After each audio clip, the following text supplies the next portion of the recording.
If legal is a bottleneck, something upstream is broken. Have we not integrated ourselves into this workflow appropriately?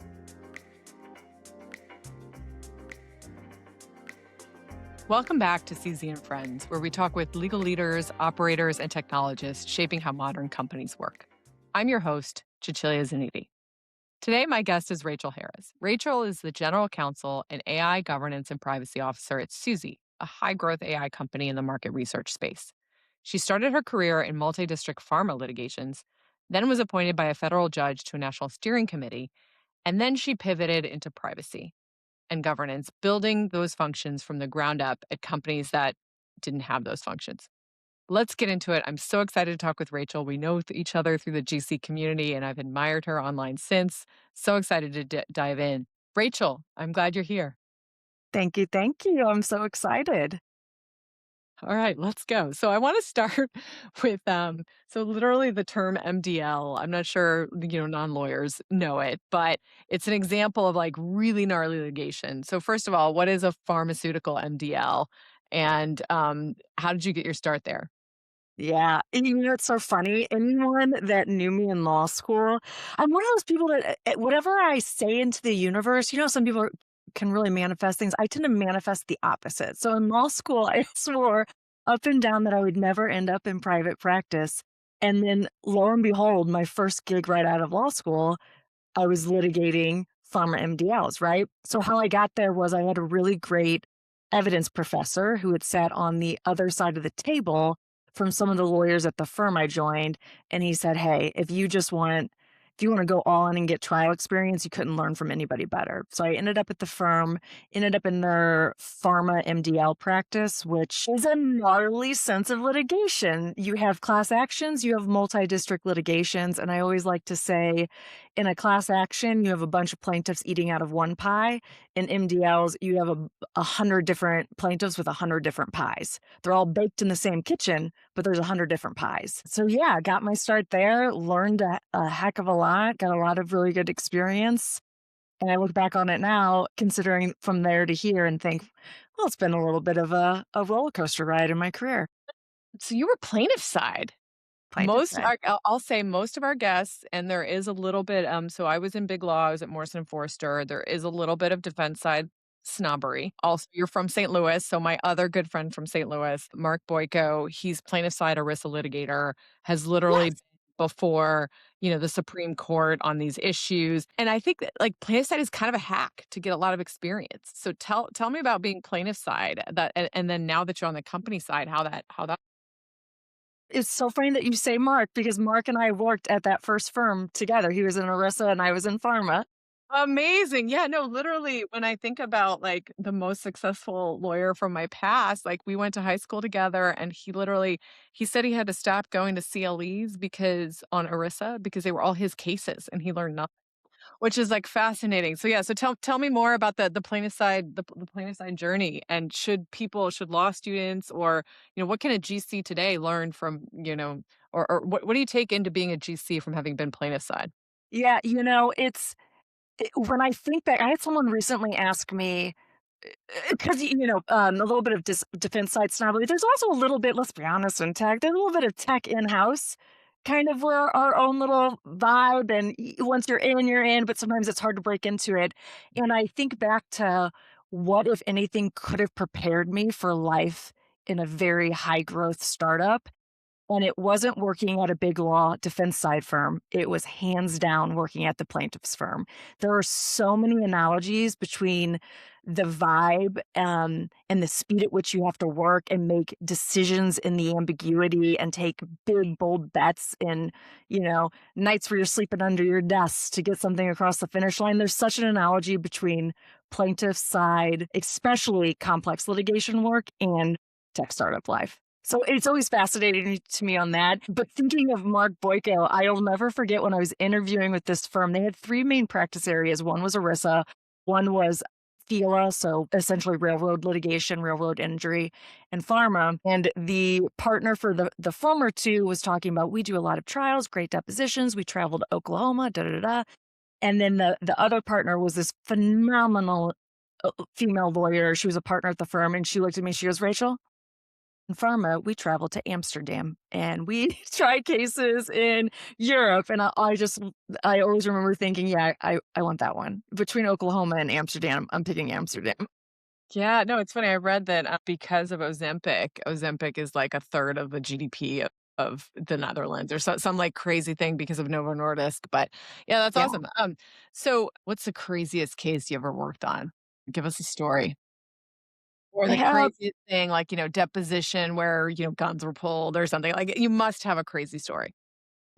not one that I sat in on, but there was a crazy story where both sides were screaming at each other, middle of deposition, judge had to get called, right? Probably most interesting case I worked on, I was a the fun thing about MDLs, I guess I'll say also for, I don't know, any law student listening to this, on the plaintiff side, because you tend to be a small firm yourself on plaintiff side, so you partner up very closely with other plaintiffs firms throughout the country.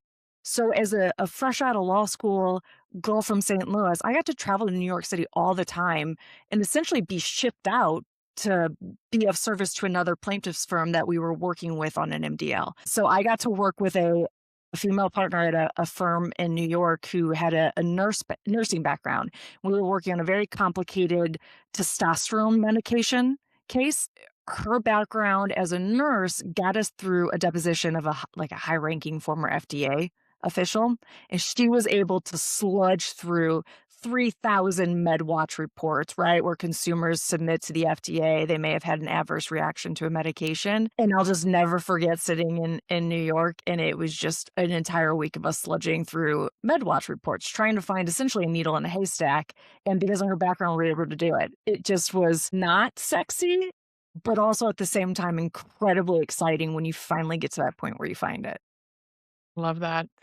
So you mentioned before that this experience of, the fast-paced, a lot of pies, a lot of people you're suing, complex interrelated cases was an incredible prep for startup land. How is that the case? And so analogize the job because I on the external, it's hard for me to imagine how, a lot of discovery and all those cases equate to the startup GC job, which I've had a few times. So, how did you adjust, and how are they actually related? Yeah, probably the closest analogy is not dealing with, but learning to work with high operating, high risk tolerant owners. So on startup side, think CEO, right? On plaintiff's firm side, it was one of the founding and also owners of the firm who in a plaintiff's firm environment, they're often having to take out first, second, third lines of credits on their own home just to finance a potential litigation that could stretch on for 10 years. A lot of these cases aren't a big bet that pays off in the next 6 months. They're a big bet that might not pay out for a decade.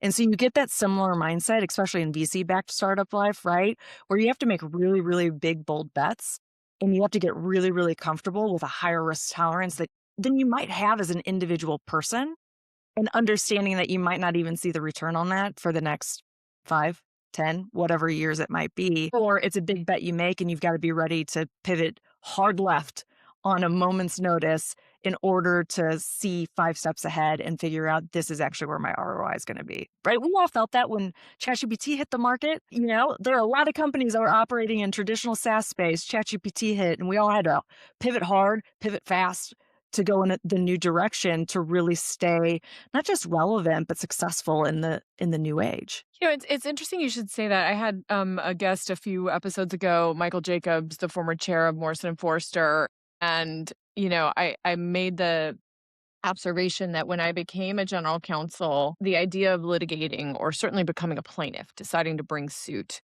was something that I discouraged quite a lot more than, of course, when I was paid to litigate. And he made the point that for a corporation, let's say Apple suing Samsung or Oracle suing Google or these like big, very billion-dollar litigations, said that when he meets with the clients as sort of like intake of deciding whether the firm will even take the case, that he tells the GC or the CEO or the relevant stakeholder that starting a new litigation is like opening a new line of business. Like, you gotta decide, like, that this is what you're gonna do and, fund it properly, manage it properly, set expectations properly, understand your odds of success properly.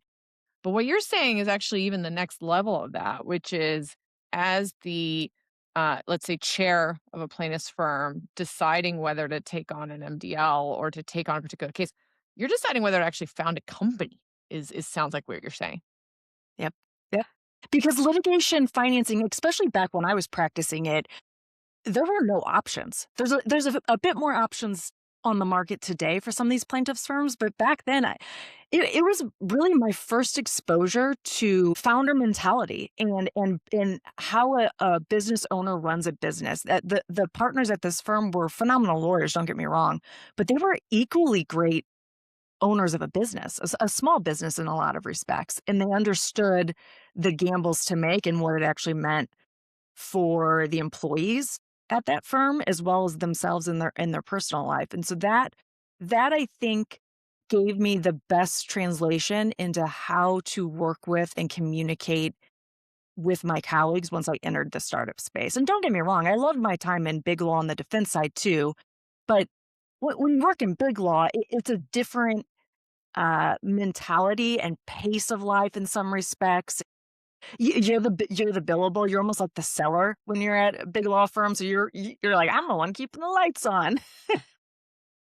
Even in a plaintiff's firm, you're not billing. So in a lot of respects, until the payoff happens at the end, in some ways you're an overhead. You're a cost center. You're doing the work, but there's no guarantee the outcome is going to be worth that time and investment on the upfront. So, tell us about your journey into Suzy. So you do all that, then you go to Thompson Coburn, which is a big law out of St. Louis. What inspired you to make a change and go be a GC and work at a startup?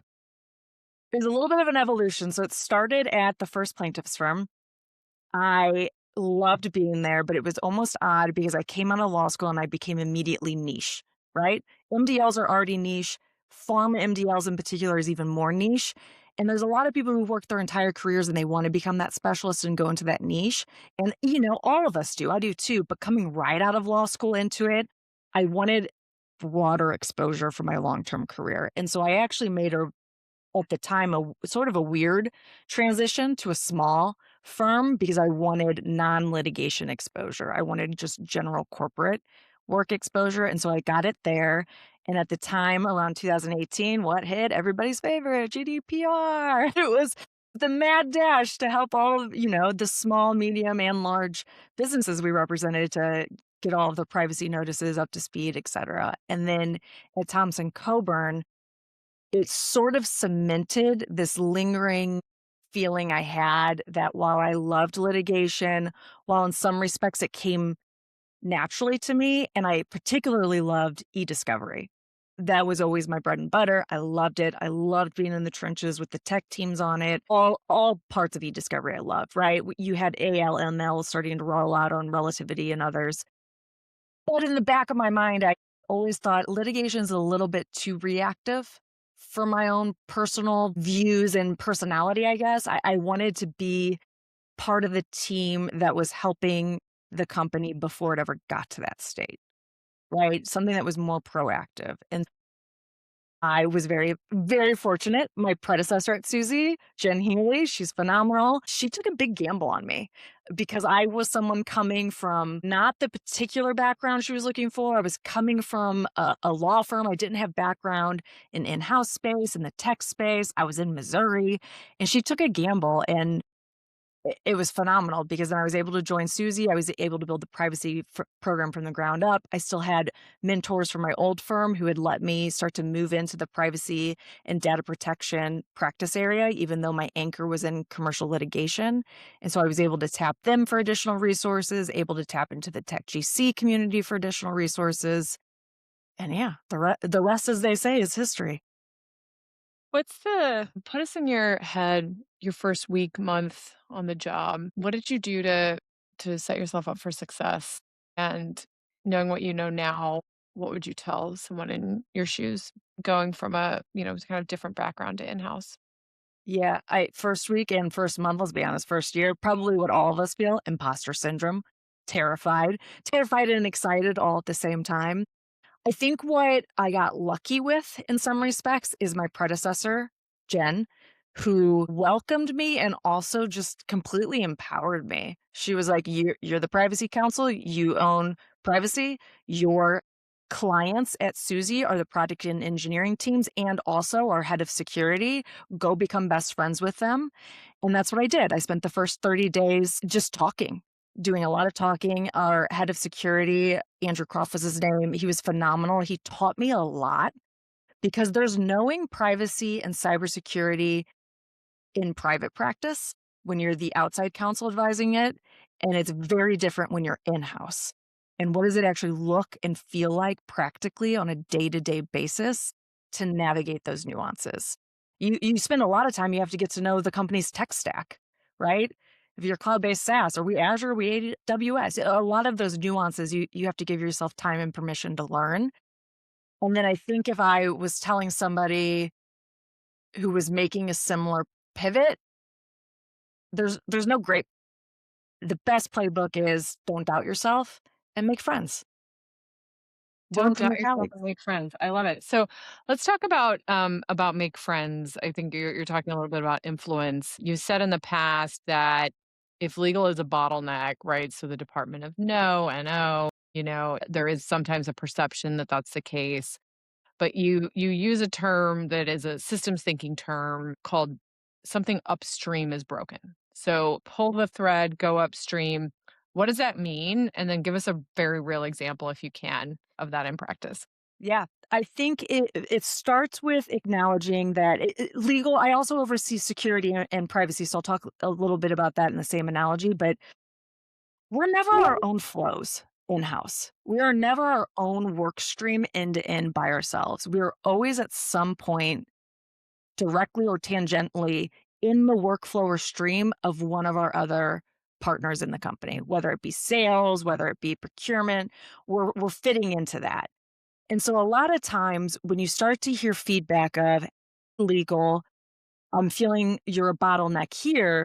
The real question becomes, have we not integrated ourselves into this workflow appropriately to where once it gets to us, it feels like a bottleneck? And I guess an easy example would be, we'll do an easy fun one for the first one for my in-house friends that may be listening on customer sales, close one cycles, right? Hey, legal, why are we taking 3 turns or why are we taking so long to return Redlines on this? And then you start to dig in and you start to see, oh, my colleague, my contracts counsel is having to spend an exorbitant amount of time going back and forth with sales on the other side to say, hey, you're sending me your professional services agreement, but we're SaaS. At base, we're SaaS. And so what you really start to figure out is the trickle down effect from the moment the sellers start having conversations with prospects. We're missing something there in that they weren't trained properly to understand our fundamental business model and the way to have the initial conversations with, can you work from our paper? No, you can't. Let's work from your paper. Send it over. Let me open it up and see if it actually says SaaS. If it says professional services agreement, here's how I go back and have that conversation. It also allowed us to identify, and there's going to be gasp when I say this. We quickly identified, oh, some of this could be cured if, there was a CLM. But at the time, plot twist, if you work in a small company with limited and no budget, there's not only not a CLM, there's no appetite for it. So what do you do?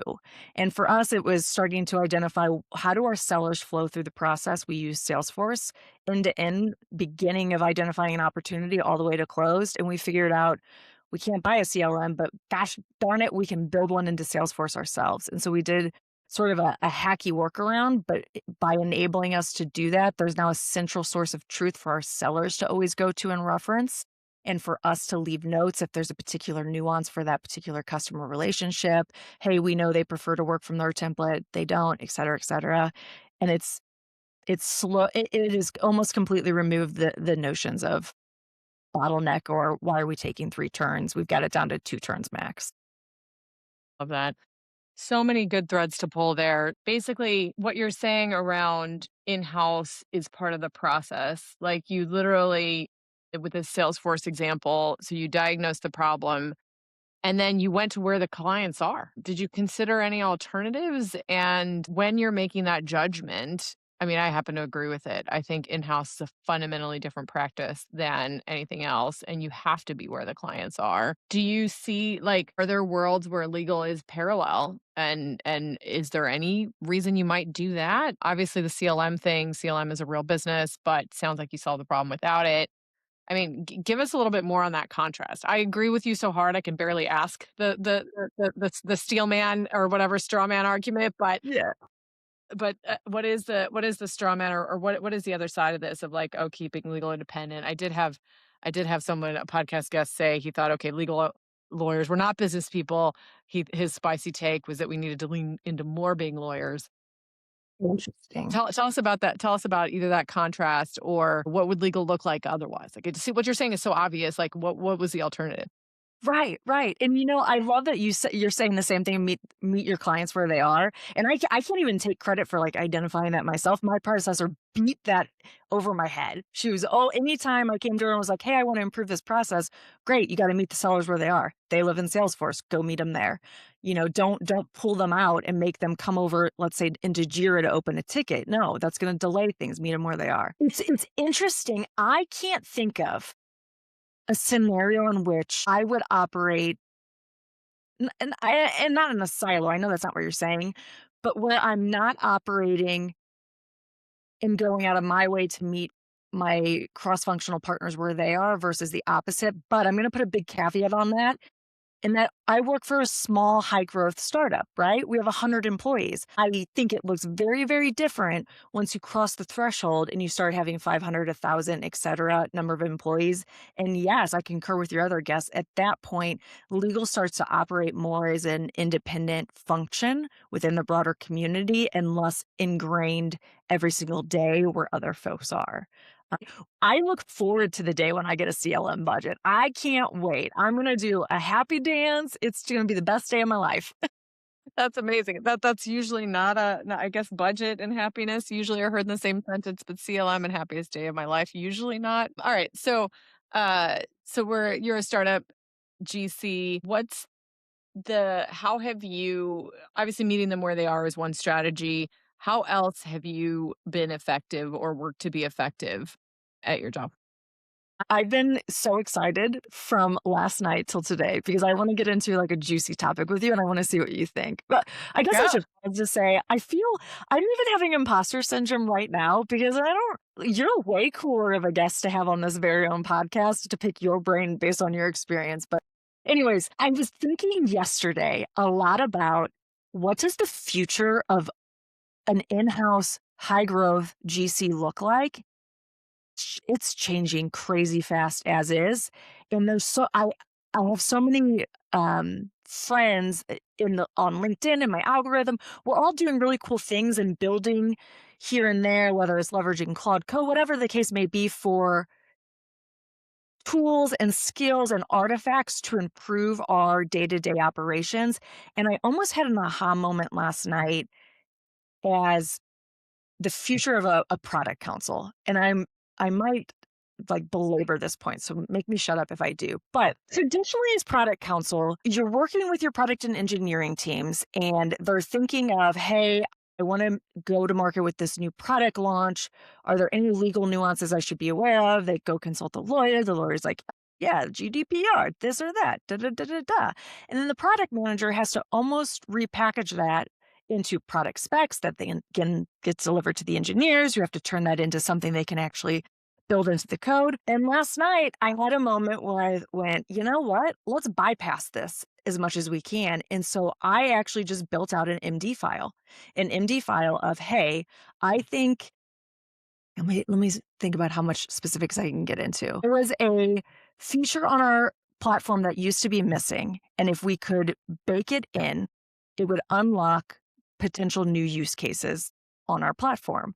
And that feature related to consents and the ability to capture consents outside of just like a digital checkbox, right? Like, what about the situations in which you might have to get an actual signature? We've sort of talked about the idea for years, but what this new technology allowed me to do last night was actually, go back and forth, get the concept down, create an MD file of here is how it would conceptually look from the legal perspective conceptually of like in these jurisdictions, consent might look a little different. You're going to need to understand if it's under a certain age, is it in, Europe versus the US, et cetera, what information is involved, those sort of detailed nuances that we like to geek out about, but might be kind of boring to the product manager.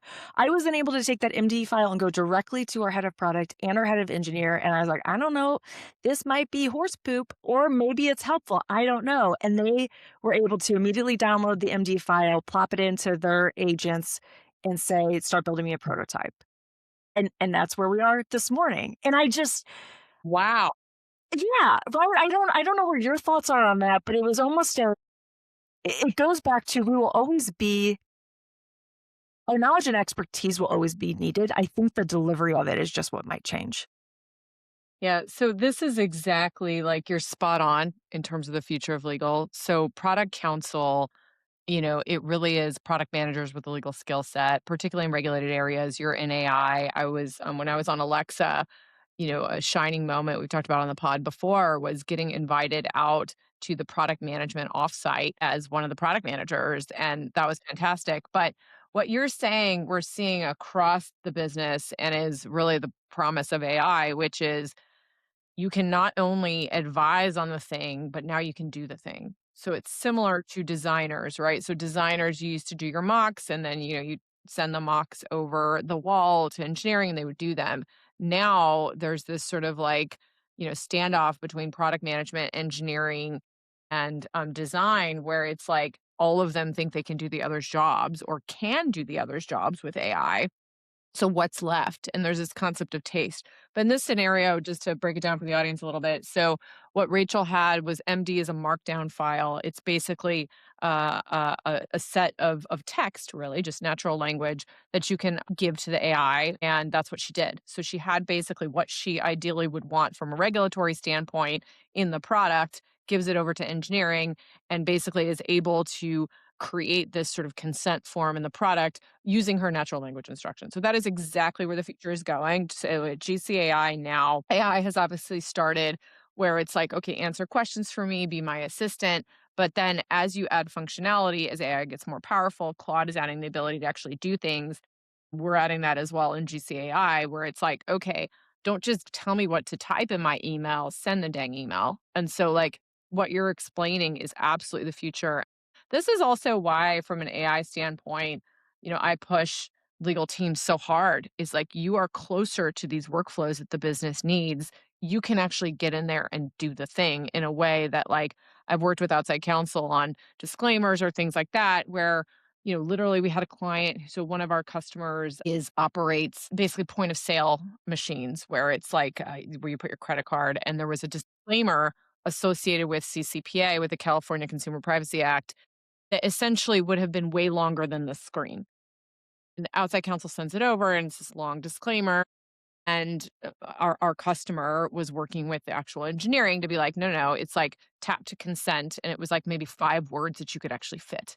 And that idea of being so practical and so embedded actually gets back to what you're saying. So I think my view is that AI is better placed in house than at law firms for this reason. Would you agree with that? I would agree with that. And the opportunities are endless because when you are in house, there's so many different functions that you advise. So, like, think about the opportunities. That wasn't an example with product, but marketing. Marketing wants to go to market and they want to do it fast. Maybe they've already built out their own skills. I'm using Claude terminology, but it could be anything, a custom GPT, whatever. They've built out their own, but I'm going to use a phrase that my COO used when I sent this over. But can you infuse the brain of Rachel into the thing that you've built? So rather than marketing having to come to me and be like, hey, review this new go-to-market collateral for marketing law review, instead, boom, you've already got an MD file from me. Put it where you already are, right? You can do versioning control on these Markdown files.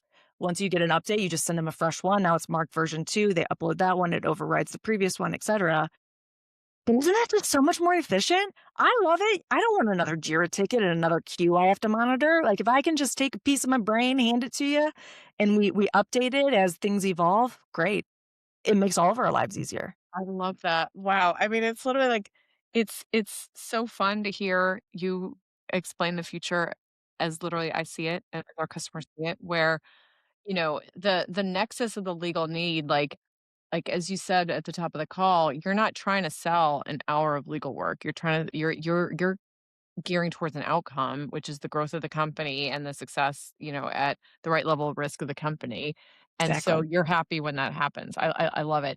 Any fun AI stories? So the Markdown one, I'm not sure we're going to top that, but any other either AI wins or AI moments that you've had? That's a tough one. I think because I was on such a high from last night, the Markdown file was probably my most favorite. I will say though, and this is not you did not you're not asking me to say this, but for anyone listening to this, my second win is a favorite moment was when I signed up for GCAI. Let me say why. Let me say why. Because when ChatGPT first hit, I will never forget. I was speaking at a lot of different conferences, talking to lawyers about starting to use ChatGPT, and even at that time, there was rumblings of this new company called GCAI, et cetera, and people were still trying to feel it out, and I kept telling everyone, "Hey, y'all, right now, there's a free version. It's a light version of GCAI, but it's a custom GPT in ChatGPT. If you just wanna get a flavor for the thinking behind it, go experiment with it," and I even patiently, but, like, almost confidently waited watching you guys, waiting to pull the lever on when I was gonna go, because in the back of my mind, what I was waiting for was the integration into Word, and I was like, "Oh, I just know. I know they're gonna figure this out," and it was the day you all announced it, I immediately I'm gonna say ran, but it was like a run of Slack because 'cause I'm fully remote. I ran, Slacked my CFO, and I was like, do I have approval? Can I get this? And I was immediately in there. And my favorite moment, and I will always remember it in my career, is the day I was able to leverage AI directly in Word to apply Redlines and generate commentary to the opposing party in real time in Word. It seems so not sexy now in hindsight, but at the moment, I mean, that is crazy. It was crazy. Love that. Oh gosh, you are just making my day. This is so much fun. So let's talk about the compliance side. So you're certified in ISO 42001, which is the AI management system standard. You have some real advice and chops around AI compliance. So let's put on our product counsel hat. So what is the Suzy platform? And then in terms of advising on AI, we have a lot of listeners who do that. How do you do it? Yep. So Suzy platform, I guess, if in a nutshell, we evolved from way back in the day. We were a platform essentially for influencers. That was day one of Suzy way back in 2018. It later evolved into recognizing that there were a lot of Fortune 100 brands that need to be able to talk to their consumers to figure out feedback on, new product design, new prototypes, what have you. And so they evolved from influencers to building that into essentially a consumer survey platform, and that was the B2C side of the business, and then they separately developed a B2B side of the business, which was enabling a platform to where those brands could come in and launch the surveys directly to the consumers. It's evolved again since then to where it's a lot more of a data orchestration and data intelligence layer, but that's fundamentally where the roots were.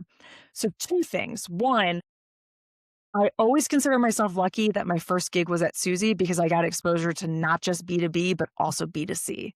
And the former, tying it back to the plaintiff's discussion, I always had a part of my heart that will forever love B2C because there's just a part of me that will always want to kind of protect the consumer, you know? So I loved that component of it. And so when ChatGPT hit, what was really, really important to us was rolling out AI on our platform in a way that didn't surprise either our B2C members and our B2B customers.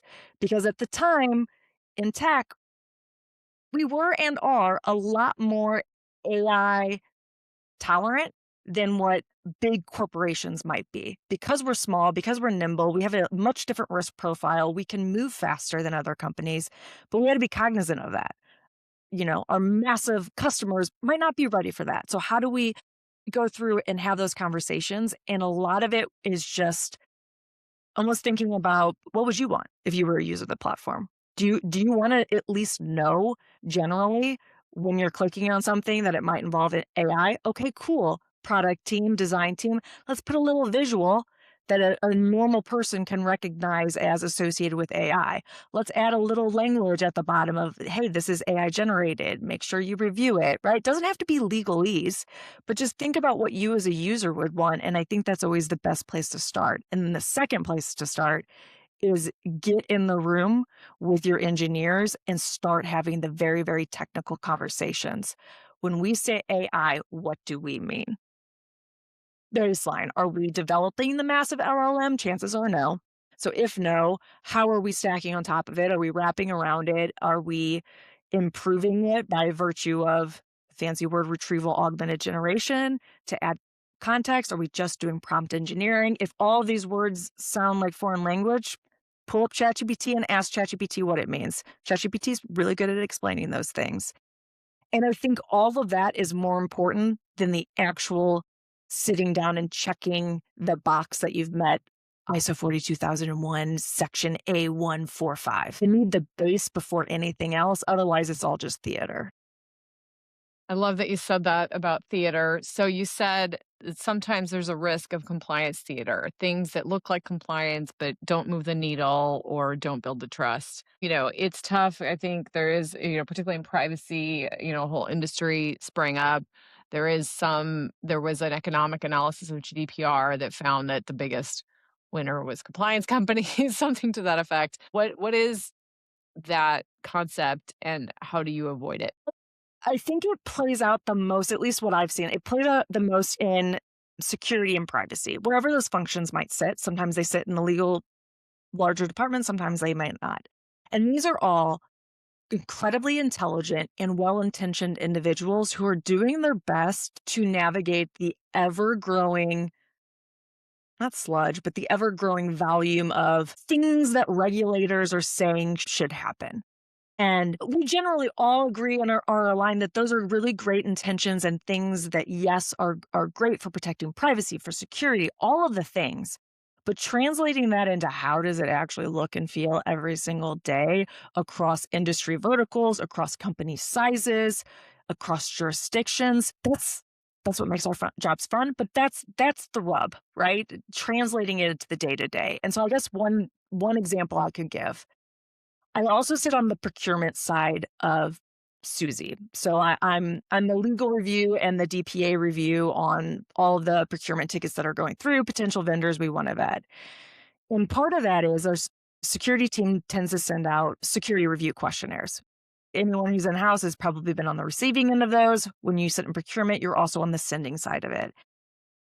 And we started to realize, wow, it seems like it's taking a while for vendors to get these back to us. And so it was an exercise where we put ourselves in a room and we forced ourselves to go one by one back through every single question we asked in the questionnaire and really took a microscope to, do we actually need this?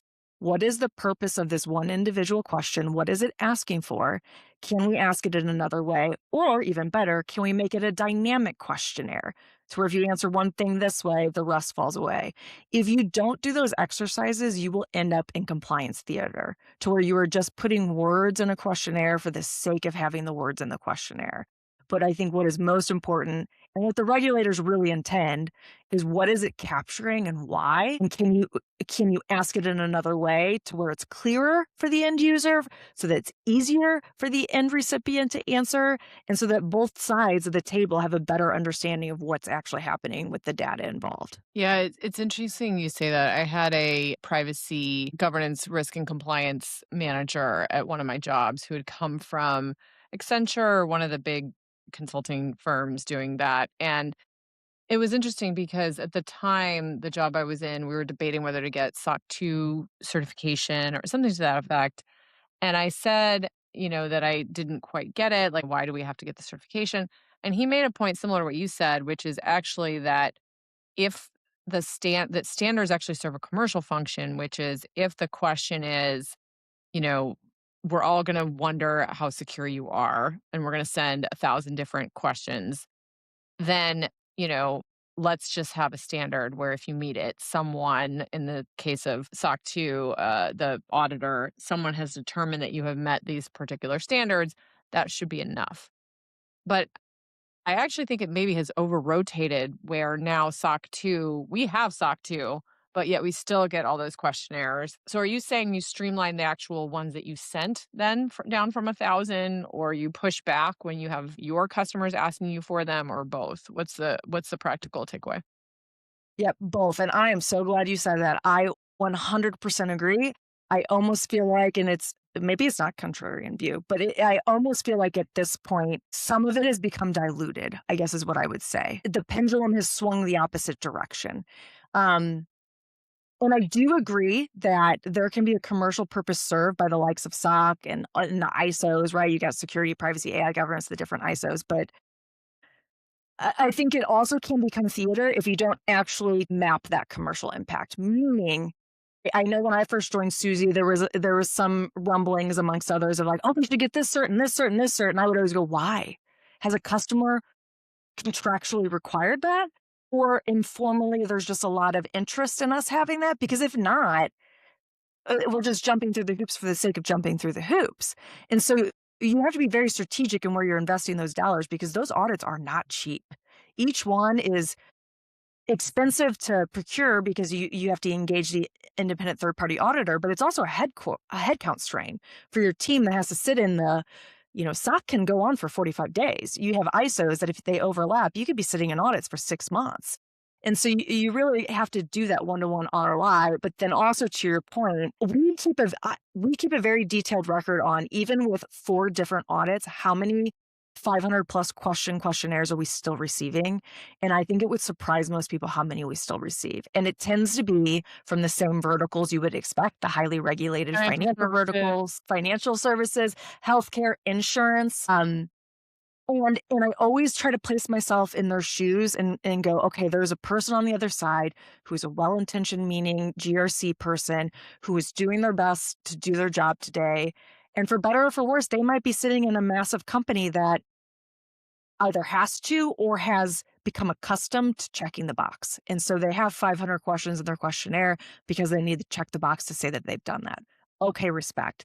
Now, on our side, we need to be agile enough to figure out how can we get through those questionnaires faster. And that's when you start looking at either building out your own custom GPT based off of a knowledge base or procuring a tool like a Vanta. I'm trying to think of the other one. Vanta.